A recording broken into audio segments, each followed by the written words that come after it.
Uno de los aportes más importantes del siglo XX ha sido el haber colocado el problema del lenguaje en un sitial que nunca había tenido antes y haber ofrecido un conjunto de interpretaciones sobre el lenguaje que cambiaron por completo la forma como lo entendíamos anteriormente. Tomemos algunos de estos desarrollos que conforman lo que llamamos el giro lingüístico. Primero, tomemos el hecho de que a fines del siglo XIX, comienzos del siglo XX, surge la lingüística moderna. Ferdinand de Saussure nos ofrece una visión del lenguaje, una mirada científica y rigurosa del lenguaje que se va a extender y se va a desarrollar durante todo el siglo XX, generando múltiples ramas, como por ejemplo la semiología, etc. En segundo lugar, tenemos el desarrollo de la hermenéutica, que es fundamentalmente la teoría de la interpretación, de cómo conferimos sentidos a lo que la gente dice o a los textos escritos. Esta había ya comenzado en el siglo XIX y se desarrolla muy fuertemente durante el siglo XX. Desde la antropología surgen aportes importantísimos que nos insisten en que las distintas culturas, las distintas formas de vida de los seres humanos remiten de manera muy central a la forma como cada uno de los pueblos habla.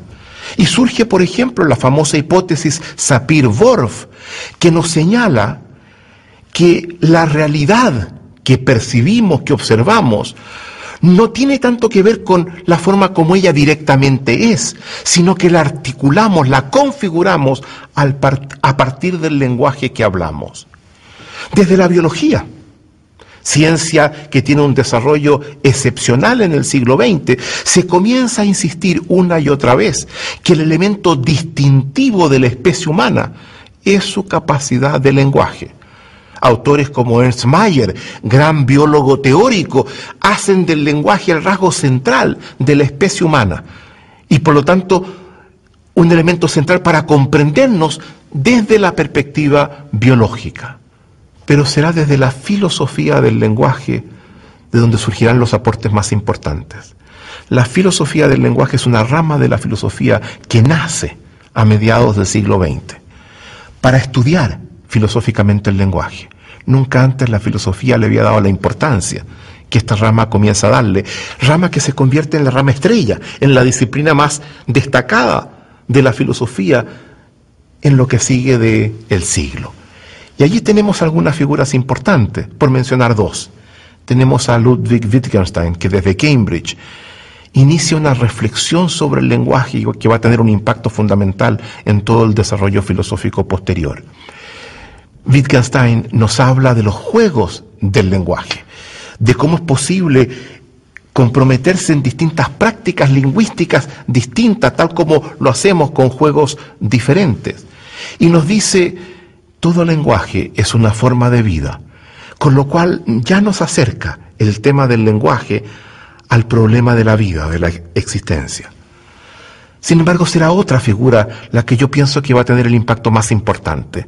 Me refiero a J.L. Austin, quien desde Oxford pone en cuestión la concepción tradicional que teníamos del lenguaje, una concepción descriptiva, pasiva, que sostenía que el lenguaje básicamente es un instrumento, un medio que sirve para registrar, expresar, comunicar, transmitir lo que ya existe.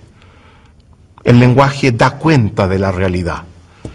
Y lo que nos dice Austin, el lenguaje es más que eso. Hace todo eso, sin duda. Pero el lenguaje es acción. Y por ser acción, tiene un poder transformador muy importante sobre la realidad. El lenguaje genera realidades distintas. Poco antes de morir Austin, una periodista lo entrevista y le dice: mire, me han dicho que usted está diciendo cosas que no se habían dicho antes, cosas que parecen que son muy importantes, que usted está diciendo que el lenguaje es acción. Yo quiero que me explique por qué eso es importante. Y Austin le contesta: importancia yo creo que no tiene ninguna, pero qué bello fue haberse dado cuenta de eso. Tendrá que morir Austin para que logremos reconocer la inmensa importancia de su contribución.